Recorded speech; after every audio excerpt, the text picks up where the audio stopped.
Brian, in the American League East in particular, when you're on the team and you're healthy, second base has become really an offensive-minded position. Now, Ty Wigginton, to keep his bat in the lineup, he's been playing at second base. What have you seen of Ty so far, and how's he handling that?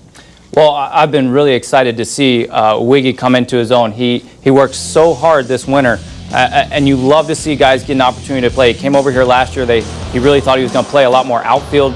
This year I went down with an injury. He's getting a chance to play second base. He lost about 15 pounds this winter, and you're seeing that hard work begin to pay off. You know, obviously he's got 9 home runs, 17 RBIs right now. For 3 straight years, he hit 20-plus home runs, so it's not like he doesn't have any pedigree in the big leagues and has hit for power in the past. But right now, in our organization, this is the first time he's really getting to play consistently, and it's starting to pay off for him and for our team. It's really amazing how over the last couple of years in the AL East, how the power at second base has turned around. I mean, Pedroia hits home runs. You hit 15 last year, but Robinson Cano of the Yankees, I mean, this guy is setting a new standard.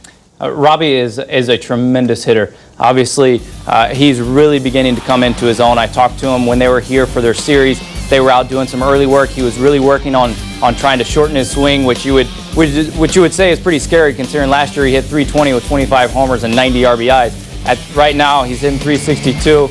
You know, I don't know how much better the guy can get, but he's hitting lefties, he's hitting righties, he's hitting for power, he's driving in runs, and he's just got tremendous hands. He's really turned into one of the best offensive players in all of Major League Baseball. And when you look at the second base position, he's really starting to up the ante for everybody. We're going to have to pick up our games if we're going to keep up with Robbie. You know, we haven't even mentioned Aaron Hill of the Blue Jays, who led their team in home runs last year, and that's because the talent is up and down in this division, just excellent at second base. And Dustin Pedroia, I mean, here's a guy who's won an MVP already in his career, and on that team sometimes he's overshadowed. Yeah, well, certainly early on in his career, I think he was overshadowed a little bit in Boston. And right now, he's definitely not overshadowed in that lineup. He is the man in that lineup. When he came up in 2007, you know, he's one of those guys that really thrives on people telling him he can't do things. And he struggled early on, went on to win the Rookie of the Year, win the MVP the next year.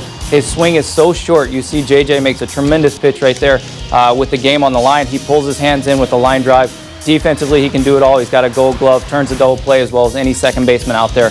And he's just one of those guys that seems to come up in all the big situations and always get a hit. He's fun to be around. He's fun to watch play. He has a great time at the ballpark. And he's just that guy that, unfortunately, you don't want to pull for, but you have to because he works so hard. He plays the game so hard. And, unfortunately, at this point, he's so good.